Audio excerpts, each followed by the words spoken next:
We're in the, I believe, the third and a half floor, Fifth floor hallway stairwell with Herb Brown, the Executive Director for the Trenton Housing Authority. Now, one of the big things some people are saying is that when an elevator like this goes out and is fried 24/7, you guys should be on the phone trying to get pieces from around the Northeast from places who have similar elevators. Are you guys doing that? Yes, we have two companies. One is Standard Elevator and the other one is Cummings. Both of them are working to find the parts that will fit this elevator because of the severe damage that was done by the lightning strike.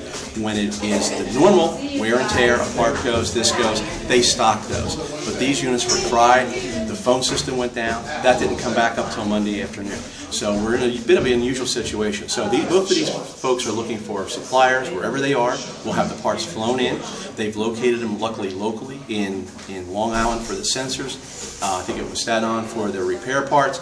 They're rekeying them to these elevator specifications, and then we hope, or best case is tomorrow they'll have them ready, which is Thursday, and we'll be able to install them and put the elevators back in service. So the severity of the frying out of the boards and the circuits, it wasn't just one of those things, oh, we can go to Pep Boys, for instance, and just get the piece and plug it back in. It was that bad? It was that bad. Yes, the relays went out, the sensors went out, the idling arm went out. There was a number of components that once it was a failure, it was a cascade failure. This part went, that part went, this part went. And that's, I think, the unfortunate part of when a building takes that severe a hit. So, what is the estimated sort of cost for this sort of thing? Right now, don't have a clue. I'll be glad to let you know when I get the bill, but what I'm looking at is getting the elevators back, making the tenant's life more livable, obviously. And we've been lucky so far that we do have some handicapped tenants, we do have some tenants that are in wheelchairs, and we want, so far they've done very well. We've managed to get them their doctor's appointments and the like.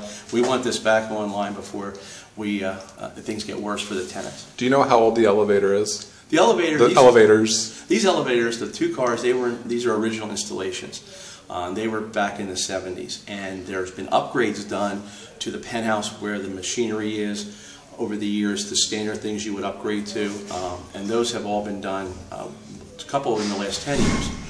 So the elevators are in good working order. Right. They get inspected every year, they pass every year, we don't have any problems.